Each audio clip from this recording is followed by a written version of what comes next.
Camera. Action. Hope that's enough. SUP The Unknown. Should you play The Unknown, a character in Dead by Daylight you could get for free with your hard-earned real grind iridescent shards? Let's get straight into the design. Does it look good? Well, it doesn't look good. But that's great, actually. His design is an absolute abomination of a human being, alien-ish thing. He has a broken, disgusting axe with some lovely teeth right there.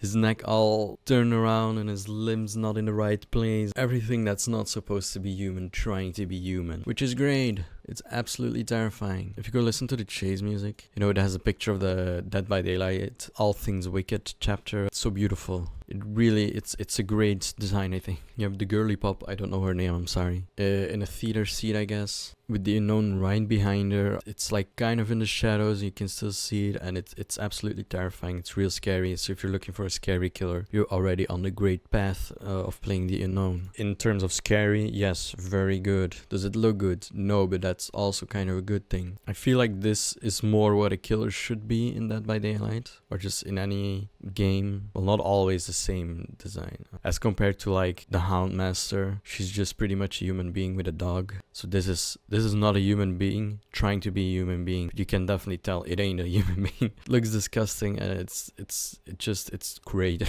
In terms of its lore, the lore is basically no one knows what it is. You know, the unknown is unknown. Kind of stays with that. It boils down to, I think it's the girly pop in the picture that you can play as a character, maybe, I'm not sure. I think she lost friends, and then she started getting into the urban legends and whatever of what might be going on, because her friends are not the first ones to disappear. She finds evidence dating all the way back in the 1800s up until then of an unknown being like that escaped from Area 51, or from a result of experiments by the government, secret experiments, to an alien on Earth or whatever. Which, you know, she went mad about. Like, people would think she's mad, you know. She has a typical pinboard with all the little pins in and the red rope or whatever it is. So she goes looking for this entity or being or whatever, and then she messes around with another being, is the entity from Dead by Daylight, with the black fog, you know, making people and things disappear and stuff. Then she's like, hee ha ha, what if, you know, right? And then she stays awake all night, and very coincidentally, the unknown is in her bathroom, where trying to bait her into, you know, kill her or something. I really don't know what he does, and that's still a good thing, really lore accurate. And then, you know, things start going crazy in the bathroom, and then there's a black fog and everything, and then she opens the door to see tentacles, you know, from the unknown getting sucked into some black fog or whatever, and then she gets curious about it. It's very vague. She might have also just walked straight into the black fog for the entity, so that's why I think it's her, but I'm not entirely sure, to be honest. Either way, it boils down to no one knows what it is still. It's a killer, so that's great. Chase music. Chase music you have in 4 layers, you know, 32 meters, 60 meters, 8 meters, and while they're in chase. Layer 1 and 2 is 32 meters and 60 meters, so the first layer is always the furthest away, and the 4th layer is always when you're in chase. 1 and 2 is really scary. I think they really nail it. It's very eerie. I'm alone in this room, and it makes me give the feeling that there's something behind me the entire time. It actually puts me on edge, which is really great. Layer 3 from 8 meters, I'm not so sure about. They added something and it feels a bit different, not comparable to layer 1 and 2. But then the 4th one is there again, and I think that's still pretty good. Not as scary as the 1st and the 2, but it's definitely more intense. So while in chase, I still feel like it's a good chase music for the unknown, because it still gives this vibe like, ooh, this is off, or like, what the hell is that? It's giving those vibes. I think they really nailed his character in terms of design and music and stuff.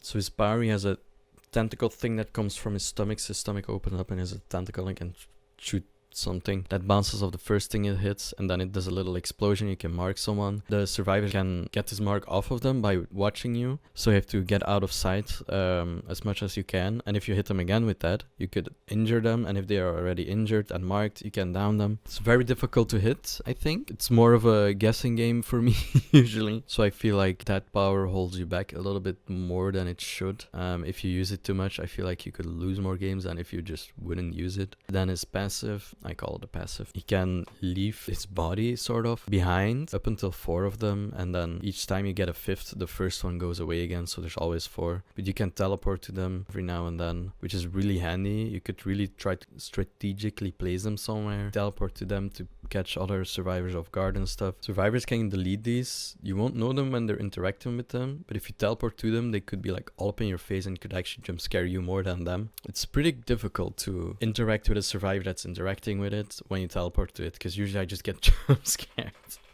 And I still don't get them. But you can also control this when it's gonna get put down. You have the yellow things on the side of your screen. If you hold the little tentacle thing out, you can actually stop the timer, so it goes down again. And then if you let go of it, it goes up again until you can place it down. So you would be slowed down by the tentacle, but you could place it more on a spot where you think it would make more sense than just complete random spot it would spit it out. So, you know, it's really, I think it's really interesting. You can mess around with that and stuff. I think it's very fun to play.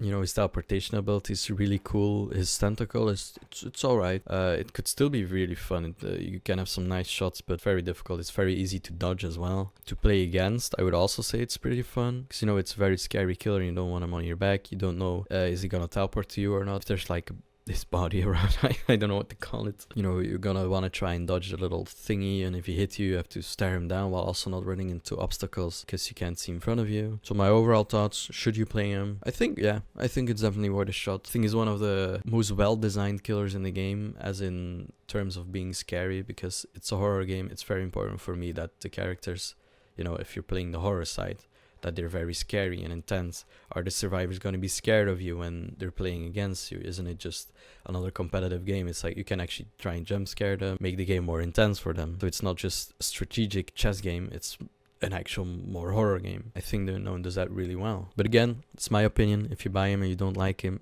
I'm really sorry. In the end, it's still up to you, you know. Anyways, that's pretty much it. Bye-bye. Subscribe.